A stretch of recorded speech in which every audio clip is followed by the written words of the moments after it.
Conhecendo a pastora Elza, né? Você abençoe o pastor Francisco. Eu gostei da sua barba. A minha tá ficando igual. Quero agradecer a Deus pela confiança. Obrigado pelo convite. Eu espero ser boca de Deus para vocês essa manhã. Alguém trouxe Bíblia? Abra sua Bíblia comigo no livro do Apocalipse.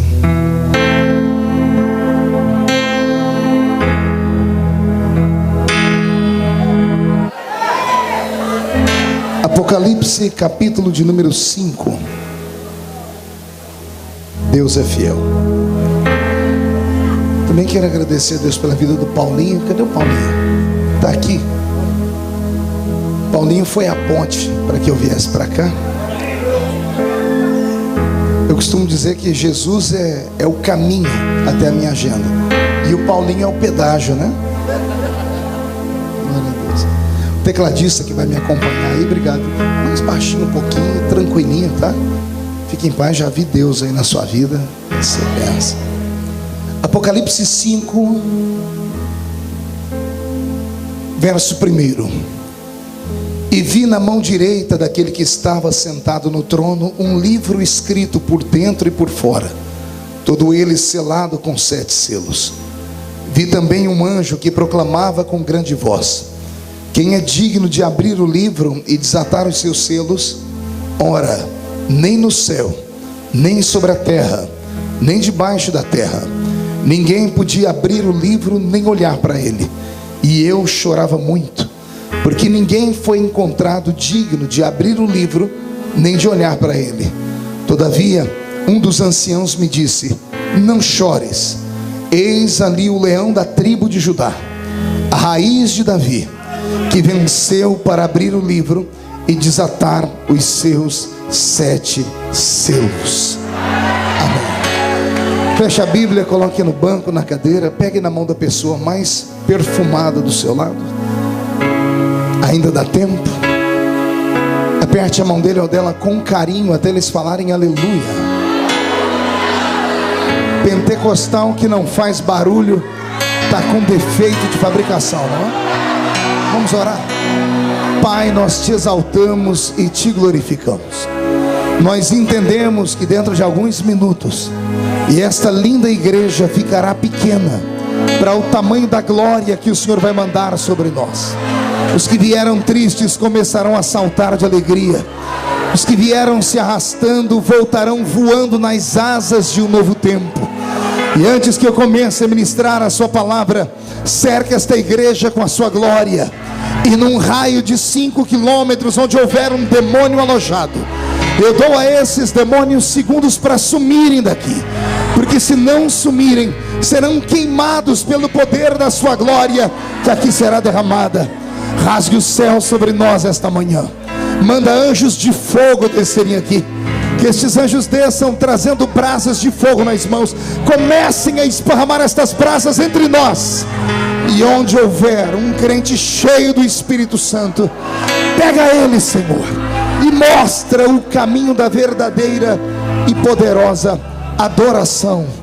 Fala conosco, fica conosco, em nome de Jesus. E a igreja diz: os que podem, tomem o seu assento aplaudindo a Jesus, porque Ele é bom.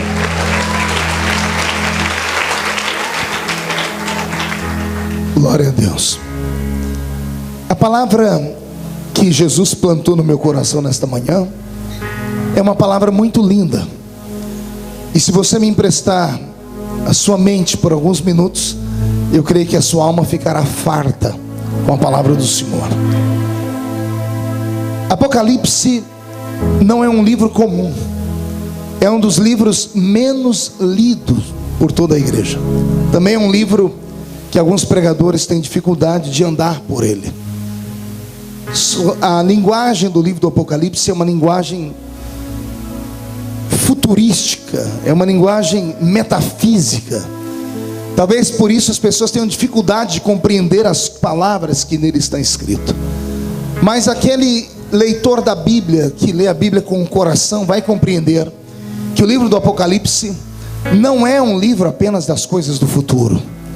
Quando Jesus revelou este livro ao apóstolo São João, ele deu a ele um resumo do livro logo no primeiro capítulo. Jesus disse a ele: tudo que você ver, escreve num livro, as coisas que eram, as que são e as que hão de acontecer.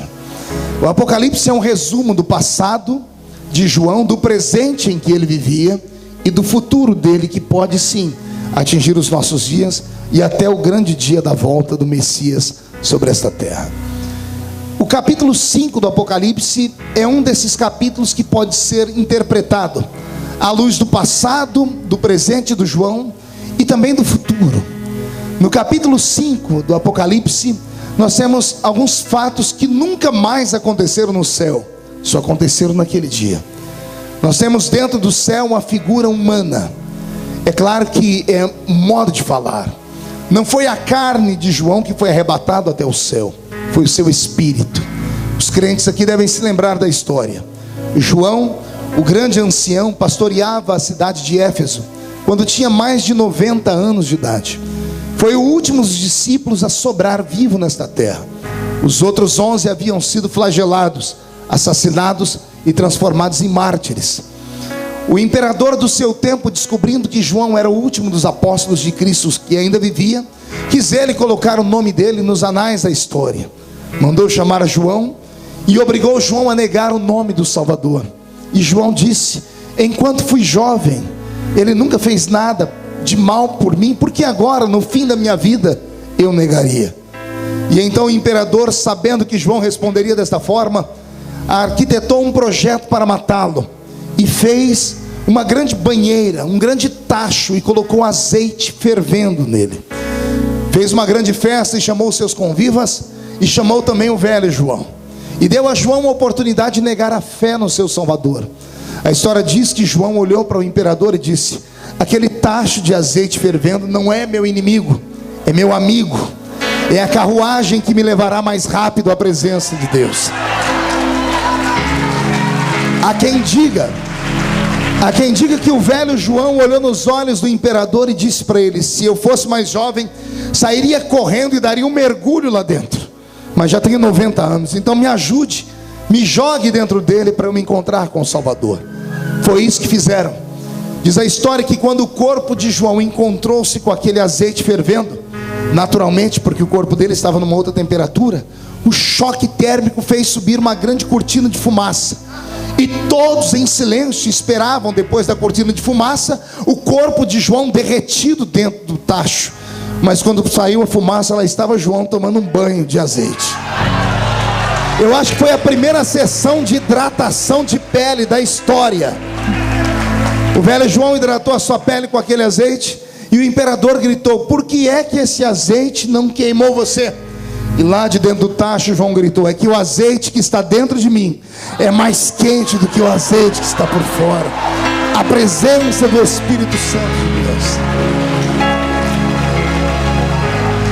Não podendo matar o velho João, sabendo que agora as pessoas viam nele uma espécie de herói, o imperador do seu tempo colocou João em um barco e levaram ele a uma ilha rochosa chamada Ilha de Patmos. E na ilha de Patmos soltaram o velho João. A história diz que os homens que levaram João não se atreveram a colocar os pés na ilha. Jogaram o velho perto das águas e logo saíram dali. A ilha era tomada por outros homens que haviam encontrado a morte, mas a morte fugido deles. Assassinos, homens estranhos, homens marcados por violência. Não eram só essas bestas feras que existiam naquela ilha, outros animais ferozes também estavam ali. A Bíblia Sagrada diz que João, ao parar no porto daquela ilha ou na praia, olhando para frente, não sabia direito o que iria encontrar. Olhando para trás, só tinha um mar, à esquerda e à direita a praia que levaria ele num anel sem fim. Sabendo que não tinha para onde fugir, o velho João, aos 90 anos, dá-nos uma lição. Ele ensina o crente que quando as portas se fecharem para trás, para frente, para a esquerda, para a direita, ainda tem uma porta aberta. Esta porta fica no céu. E João nos ensina como bater na porta do céu. Não é com as mãos. A Bíblia diz que ele caiu de joelhos no chão. Ou seja, quando as portas se fecharem, bata os seus joelhos no chão e a porta do céu vai se abrir sobre a sua cabeça. E é João que diz E eu ouvi uma voz por detrás de mim, e virei para ver quem era. Pense num susto e numa emoção. João, a última vez que viu Jesus, faziam 60 anos. 60 anos antes desse episódio, João viu Jesus na encosta daquele monte, ressuscitado, num corpo belo, mas de carne e osso, com cabelos castanhos, olhos castanhos e aquelas mãos furadas. João viu ele começar a flutuar em uma nuvem, o ocultou no céu, e 2 anjos desceram do céu perguntando a eles: por que estáis olhando para cima? Da mesma forma como ele foi um dia, ele vai voltar aqui. 60 anos depois, João enxerga ele. Ele faz questão de desenhar. Ele diz: eu virei e vi ele. Só que ele estava diferente. Seus cabelos não eram mais castanhos, eram brancos como a lã branca. Os seus pés reluziam como latão que saíra da fornalha. Um linho fino branco traçava o seu corpo inteiro. Um cinto de ouro traçava o seu peito. Os seus olhos eram como chamas de fogo, e da sua boca uma espada aguda de 2 fios disse: João, sobe para cá, João. Oh, glória. Aleluia. Ai, Jesus, eu vou ter dificuldade para pregar aqui. Essa igreja é muito viva.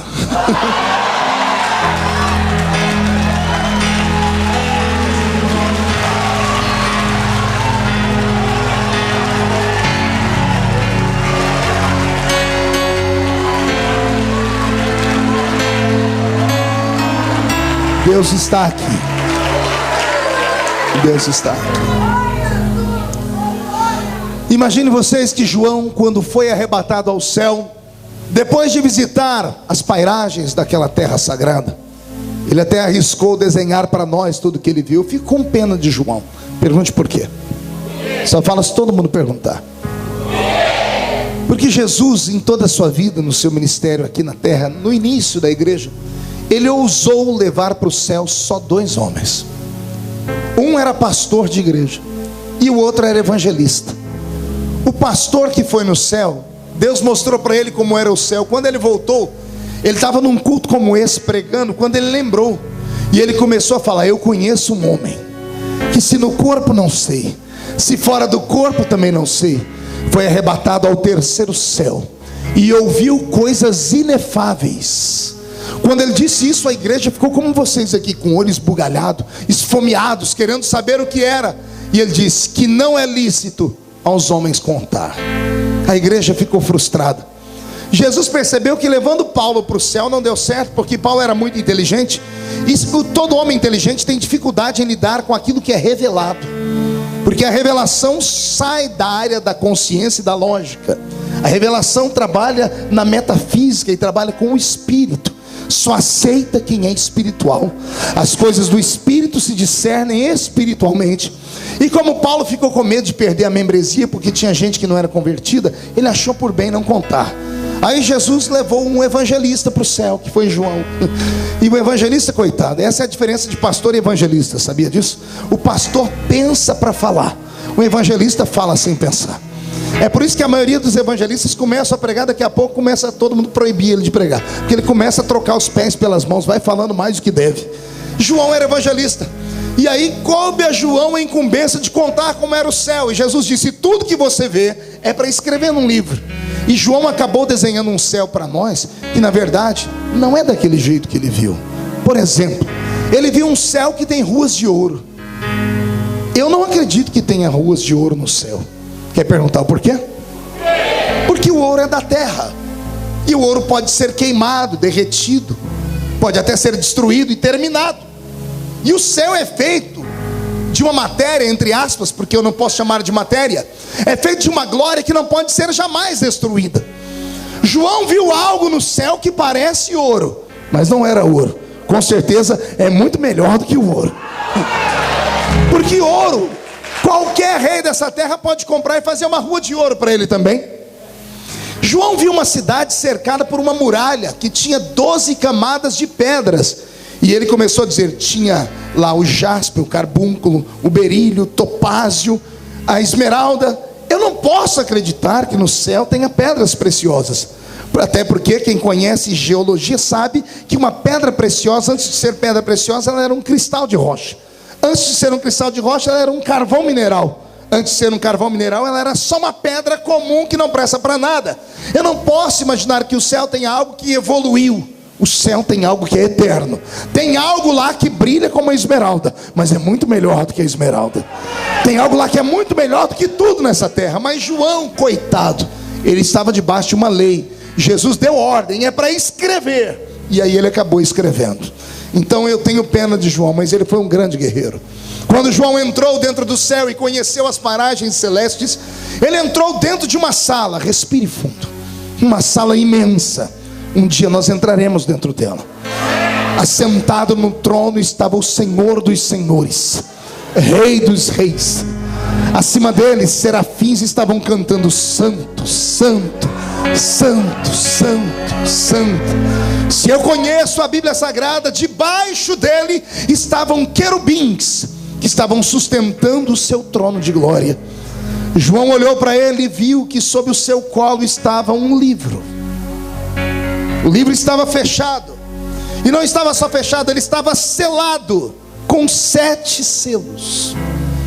E quando João olhou o livro, olhou os selos, olhou o livro fechado, olhou o rosto do ser que segurava aquele livro, ele ouviu um homem de branco gritar dentro daquela sala: ninguém no céu, ninguém na terra, nem debaixo dela, foi encontrado digno de olhar o livro, nem de abrir o livro, e nem de desatar os seus 7 selos. Fez-se silêncio na sala. De repente, o silêncio é quebrado por um gemido. O que é um gemido? É um choro compulsivo. A Bíblia diz que João chorava muito. Uma pessoa que chora muito, ela está à beira do desespero. João estava clamando, e o choro dele inunda o céu. E é a primeira vez em toda a história, e nunca mais antes houve, e nunca mais depois haverá, alguém que chorasse dentro do céu. O choro foi tão forte que mexeu no coração de Deus. E dias mais tarde o próprio Deus disse a João: João, escreve aí, que ninguém que entrar aqui dentro vai chorar mais. Todos os dias e todas as vezes que os homens e mulheres morrerem e vierem para cá, ou no grande dia do arrebatamento, quando entrarem no portão do céu, eu vou ficar lá na porta esperando os homens e as mulheres com um lenço da eternidade, porque Deus enxugará dos nossos olhos todas as nossas lágrimas.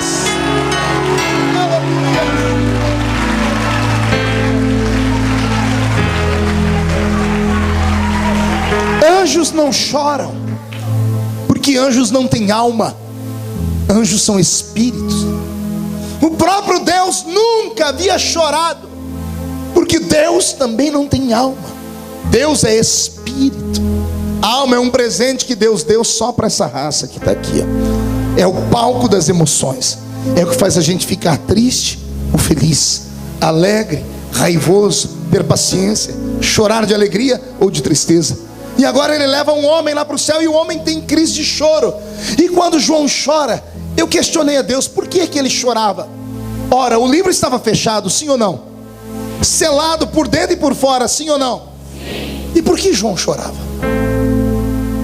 Se João nunca tinha ido lá antes, quando ele viu o livro fechado, por que é que ele chorava? Pergunte a mim por quê, pastor. Vou te dar uma revelação de como funciona o céu. No céu não precisa conversar. Como somos espírito vindo do Senhor, nós temos alma e espírito e corpo. O corpo fica aqui, a alma volta ao Senhor, e o espírito é parte integrante do próprio Deus. Somos fôlego da boca de Deus. Lembra como Deus fez nosso ancestral Adão? Uma vez no céu em espírito, todos os espíritos estão interligados com o grande espírito que é Deus. Tudo que Deus pensa, os espíritos pensam. Tudo que Deus sabe, os espíritos sabem.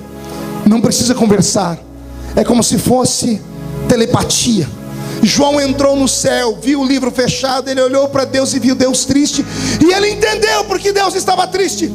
Ele olhou para aquele livro e entendeu porque Deus ficou triste. O livro do capítulo 5 do Apocalipse não é apenas o livro das coisas malditas que virão sobre a terra, como terremotos, maremotos, fome, pestes, guerras. Não! O livro do capítulo 5 é o livro mais lindo escrito pela mão do próprio Deus. A tinta usada para escrever o livro do capítulo 5 é uma tinta única. A cor é vermelha, o sangue do Cordeiro Imaculado. O livro do capítulo 5 do Apocalipse tem um nome pomposo em teologia: é o livro da redenção da humanidade.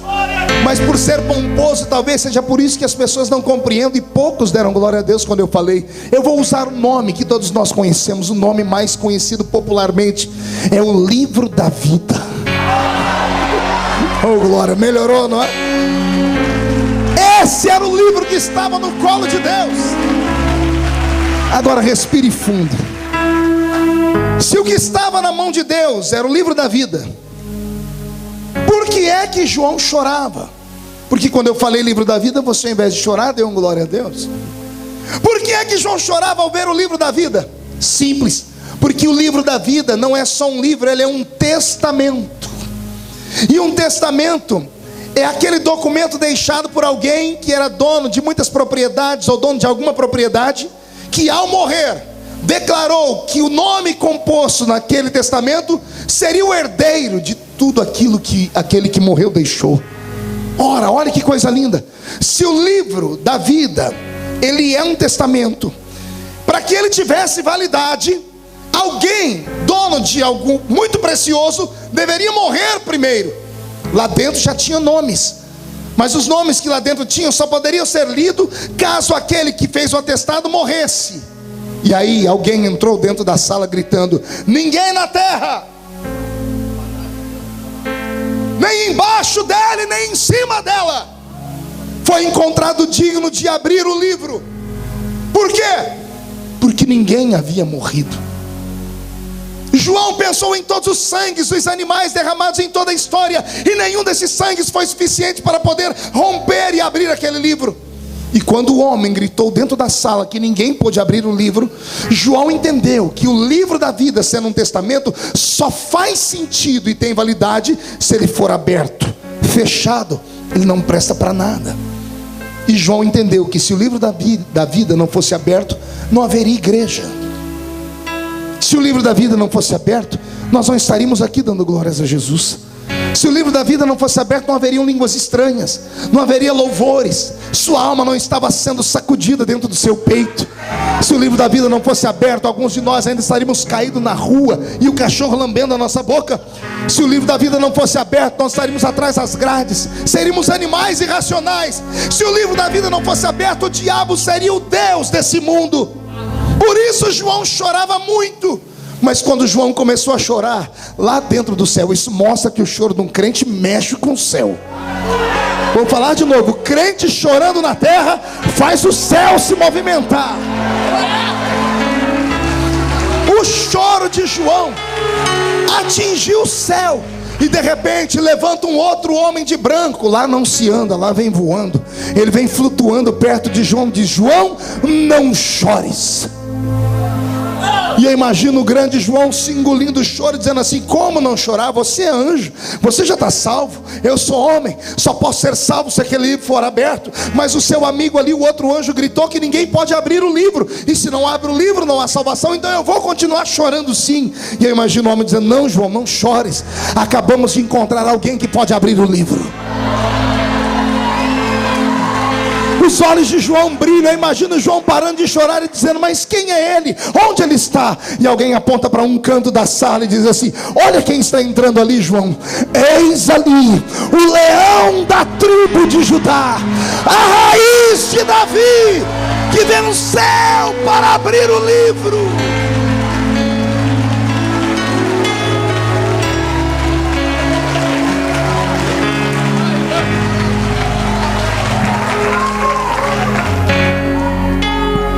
Respire fundo.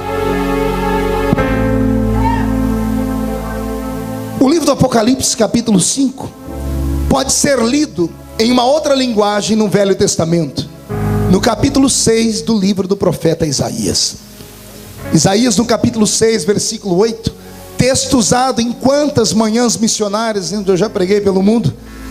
Fui descobrir anos mais tarde que não se tratava apenas de uma chamada missionária humana, mas de uma revelação divina. Lembra que está escrito em Isaías capítulo 6, versículo 8? A quem enviarei? Quem há de ir por nós? E eu respondi: eis-me aqui, envia-me a mim. Quantas vezes eu preguei esse texto imaginando que era Isaías que respondia, até o dia que Deus falou no meu coração e me deu a interpretação. Como o Apocalipse é as coisas, a revelação das coisas que eram, e das coisas que foram, e das coisas que são, das coisas que foram antes de João, que eram no tempo dele e depois dele. Apocalipse capítulo 5, Isaías 6 formam um paralelo. É a mesma história contada de outra forma. Em Apocalipse 5 tem um livro fechado e alguém gritando: ninguém pode abrir o livro nem olhar para ele. Em Isaías capítulo 6 está Deus sentado no trono, olhando para a terra e dizendo assim: e agora? A quem enviarei? Quem há de ir por nós? Por que isso? Porque desde o livro do Gênesis até o livro do Malaquias, o Velho Testamento inteiro, o próprio Deus desceu a esse mundo tentando conquistar o coração do homem, mas o homem expulsou Deus desse mundo. Você sabe que a diferença entre o Velho Testamento e o Novo, na nossa Bíblia Sagrada, ele é mostrado por páginas que separam o Velho do Novo Testamento, quando em teologia são 400 anos em que Deus fica sem falar com o homem.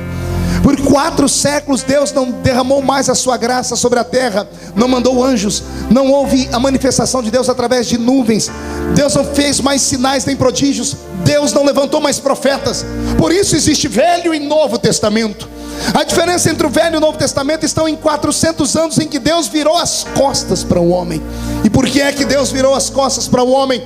Porque Deus fez de tudo para o homem, e o homem provou que não era digno dele. Deus voltou para o céu, sentou no trono, olhou para a terra e ficou com pena dela e disse: ó terra, se eu fui aí e você não me aceitou, e agora? A quem enviarei? Quem há de ir por nós? Não havia mais salvação para a raça humana. Por isso, num período de 400 anos, Deus abandonou a terra. Mas de repente, lá no céu, quando já não havia mais esperança, quando Deus gritou: e agora a quem enviarei? Quem há de ir por nós? À direita de Deus levanta alguém, toca no ombro do pai e diz: pai, eis-me aqui.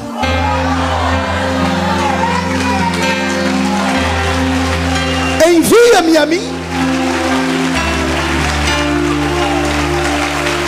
Esse eis-me aqui, envia-me a mim, é a resposta lá do capítulo 5 de João. Eis ali o leão da tribo de Judá, que venceu para abrir o livro, fazer aquilo que ninguém podia fazer mais, olhar o livro, aquilo que ninguém podia fazer mais, e desatar os selos, aquilo que ninguém podia fazer mais. Está compreendendo, igreja? Quem está entendendo? De que eu estou? Pois bem, pastor, agora a pergunta que não quer calar. Eu imagino que essa pergunta foi feita pelo próprio Deus. Quando Jesus se levantou e disse: pai, eis-me aqui, envia-me a mim. Eu imagino, pastora Elza, Deus olhando para a terra e dizendo assim: filho, mas eu e você somos um. Quando eu fui, você estava em mim. O que é que você pode fazer agora que eu não fiz? Olha para o seu irmão e diga: está preparado? Diga: o pastor vai começar a pregar agora então.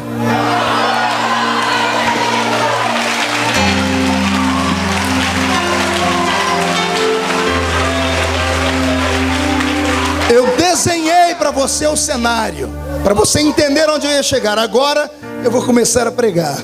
Olha que coisa linda. Deus Pai, Deus Filho conversando. Deus Pai dizendo: filho, eu já fui, eu e você somos um. Então, se eu já fui, você foi em mim. O que é que você pode fazer que eu não posso? E eu imagino o filho olhando o pai, dizendo assim: pai, quando o Senhor foi sobre a terra, do Gênesis até Malaquias, desde que o Senhor apareceu a Adão no Éden, até quando o Senhor falou com o último dos profetas, todas as vezes que o Senhor foi à terra, o Senhor foi da melhor forma que o Senhor tinha. O Senhor foi em forma de glória. O Senhor ia em cima da nuvem. Todas as vezes que o Senhor falava, o monte sacudia. Quando o Senhor operava, a terra se abria, as coisas aconteciam, ou aparecia coisas do nada, ou o Senhor destruía tudo. O Senhor fez tudo isso para se mostrar ao homem, para que o homem te amasse. O Senhor queria que o homem te temesse, Mas o homem não teve temor, o homem teve medo. Diga comigo, temor. Diga medo. Sabia que não é a mesma coisa? Temor é uma coisa, medo é outra. Temor é respeito. Imagina um filho de 40 anos de idade, halterofilista, e o velho pai de 70. O velho pai dá um tapa na face do filho, e o filho se cala.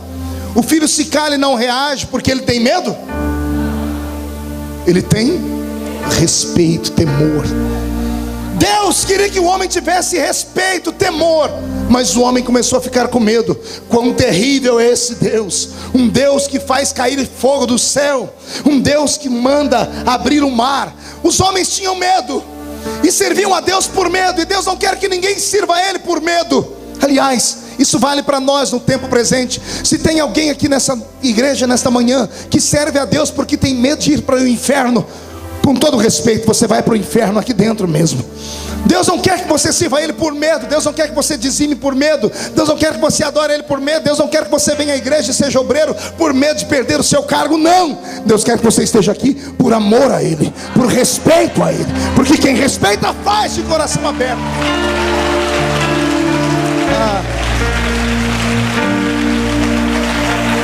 Deus queria temor e o homem teve medo. Por ter medo, o homem não conseguiu ser amigo de Deus. E então Jesus começa a dizer: Pai, o Senhor foi como Deus, por isso o Senhor nunca conseguiu compreender o homem. Nós criamos o homem, a raça mais incrível do universo. O homem chega a ser mais complexo do que os anjos, mais complexo do que os animais da terra. Aliás, não conte para ninguém, o homem é uma mistura do céu com a terra. Sabia disso? Diga para o seu irmão, não é para bater palma agora, é para ficar quieto, é para aguentar calado. Olhe para mim, o homem é uma mistura do céu com a terra. Primeiro Deus fez os anjos. Os anjos foram só uma espécie de rascunho. Depois Deus fez os animais irracionais, outra espécie de rascunho. Os anjos têm espírito e inteligência. Os animais têm terra e alma. Os animais não podem ir para o céu, os anjos não podem morar na terra. Aí Deus teve uma ideia brilhante. O que aconteceria se eu pegasse a essência dos anjos e pegasse a essência dos animais e misturasse os dois? Qual era o resultado? O resultado foi a criação mais linda de Deus. Você. Foi você.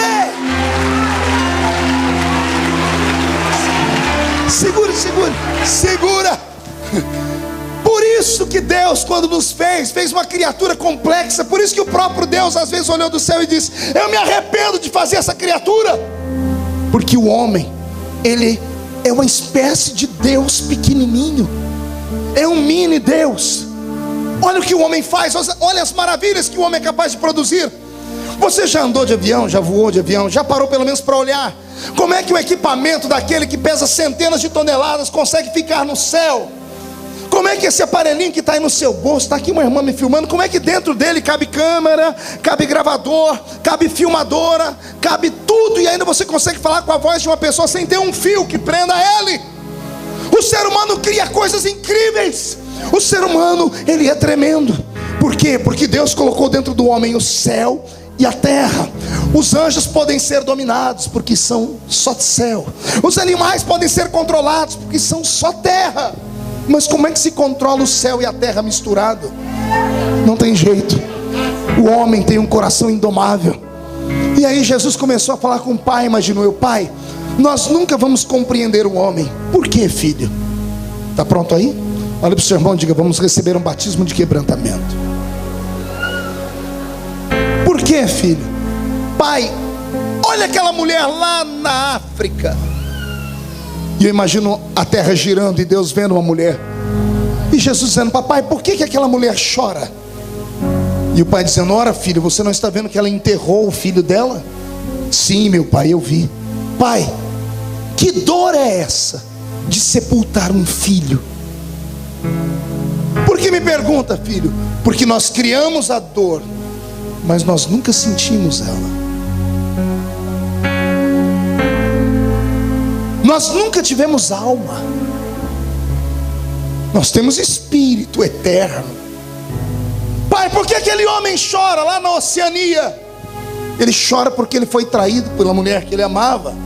Pai, que dor é essa chamada traição? Que nós criamos. mas nós nunca sentimos. Porque aquela criança, pai, chora desenfreadamente. Filho, olhe para ela, pele e ossos, não tem comida, chora de fome. Pai, que dor é essa, chamada fome, que nós criamos, mas nós nunca sentimos? Porque chora aquele menino, pai? Sede, filho, o corpo dele precisa de água para sobreviver. Que dor é essa, pai? Nós nunca precisamos de água. Nós criamos para o homem algumas leis que nós nunca sentimos elas. Nós fizemos o homem um rato de laboratório e demos a ele algumas cruzes que nós nunca experimentamos. Por isso nós não sabemos porque é que eles reagem daquela forma. Aquela mulher está te amaldiçoando, pai. Sim, por que ela te amaldiçoa, pai? Porque eu toquei na pele dela, ela está com doença. Pai, nós nunca ficamos doentes. Talvez se sentimos o que eles sentem, também vamos nos amaldiçoar. E onde você quer chegar, meu filho? Só tem um jeito de entender essa raça. E qual é ela? É o Senhor permitir que o maior de todos os milagres aconteça. E qual é o maior milagre, filho? É eu, mesmo sendo Deus, não ter por usurpação ser igual a Deus, antes aniquilar a minha forma divina e descer entre os homens e ser carne igual eles são. Só tem um jeito de eu entender o homem, pai. E qual é, filho? É eu sentir o que eles sentem, é eu experimentar o que eles experimentam, é eu sofrer o que eles sofrem. E aí eu vou poder chegar aqui e explicar para o Senhor o que é. E aí nós vamos entender a raça humana. Foi assim que Jesus conquistou o coração do Pai. E isso aconteceu há 2000 anos atrás. Tinha uma menina desposada por um homem mais velho. Ela estava dentro da casinha dela, uma casa muito pobre na terra de Nazaré. Ela estava no seu quarto arrumando o seu pequeno enxoval, quando de repente por trás dela aparece um ser. Ele é tão brilhante que a luz dele joga a sombra dela sobre a parede. Quando ela olha para trás, antes dela ter um infarto do miocárdio, aquele ser cordialmente se apresenta e diz: bendita sejas tu entre as mulheres. E ela responde a ele assim: tu não és judeu, porque judeu não tem essa saudação, bendita sejas tu. Judeu diz Shalom Adonai. E ele diz: disseste bem, não sou judeu, na verdade não sou nem da terra, e o meu nome é Gabriel. Eu assisto diante de Deus Pai, e fui enviado aqui porque Deus tem um plano neste planeta Terra. E Ele me enviou aqui para dizer que tu darás à luz a um filho. E ela apavorada diz a ele: mas eu sou virgem, nunca experimentei homem algum, e o meu marido é muito velho. E ele diz para ela: fique tranquila que Deus Pai já encontrou uma forma. Nesta noite tu serás cheia do Espírito Santo. O ente querido que vai ser gerado em ti, ele vai salvar a raça humana de todos os seus pecados.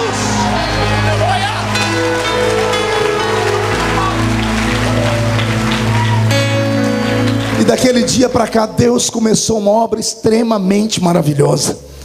Por que é que eu estou pregando esta mensagem nesta manhã? Eu estou aqui diante da mesa mais linda que alguém pode ter. Se você parasse de olhar os irmãos que estão subindo e descendo e olhasse aqui para a esquerda, você seria mais abençoado. Se você olhasse esta mesa e compreendesse o que nós temos aqui, você ficaria, se sentiria a pessoa mais abençoada do mundo. Você pode não ter tudo que você quer nesta terra, mas você tem tudo que você precisa nessa terra. Você pode não ter o carro, nem a casa e a mansão que você queria, pode não ter o corpo daquela grande atriz ou daquela grande modelo, mas você tem algo que com certeza elas dariam tudo que tem para ter. Você tem um nome escrito no livro da vida. E o seu nome foi escrito no livro da vida porque um dia Deus olhou para a terra e percebeu que você não poderia fazer nada para ser salvo. Anote o que eu vou dizer agora. Não existe nada que o homem ou a mulher possa fazer para ser salvos, a não ser crer em Jesus Cristo Salvador. A salvação não é como um objeto que você pode comprar. Não é porque você jejuou muito, não é porque você subiu um monte, desceu um monte, não é porque você respeita doutrinas de homens, não é porque você não corta o cabelo e não maqueia o rosto, não é porque você não deita com homem nem com mulher, não é porque você fez um voto do celibato. Não é isso que te dá a salvação. A salvação foi te dada porque um dia alguém morreu no seu lugar, e esse que morreu no seu lugar chegou diante de Deus e disse: Pai, só existe uma maneira do homem ser salvo. E qual é, meu filho? É o Senhor ter misericórdia deles, é o Senhor olhar para eles e dizer assim: eles não podem fazer nada porque erram todos os dias. A Bíblia Sagrada narra a história de 740 classes de pecado. Senhoras e senhores, é impossível viver nesse mundo sem pecar. A Bíblia Sagrada fala de pecados da carne, pecados do espírito, fala de pecados contra o céu, contra a terra. A Bíblia Sagrada fala de pecados contra o Pai, contra o Filho, contra o Espírito Santo, pecados contra os seus pais da terra, pecado contra o próximo, pecado contra a natureza. É impossível nascer homem nesta terra e não pecar. E a minha Bíblia diz que o salário do pecado é a Bíblia diz que a alma que pecar essa. A Bíblia diz: todos pecaram e destituídos estão da. Ora, se a Bíblia Sagrada é verdadeira, por que é que do seu lado não tem um defunto agora? Não entendeu, né? Vou falar de novo. Olha do seu lado. Essa pessoa peca. Qual é o salário dela? Por que é que ela está viva?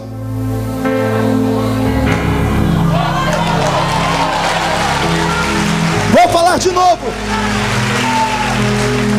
Se o salário do pecado é a morte, a lei não pode ser quebrada, por que é que nós estamos vivos? Porque Jesus trocou de lugar conosco. Se o salário do pecado é a morte, o dom gratuito de Deus é a. Se a vida é o presente para quem não peca, o presente para quem não peca é a morte, sim ou não? Se quem peca tem que morrer, quem não peca tem que. Se todos nós pecamos, temos que morrer. Mas Jesus não pecou. Ele merecia viver.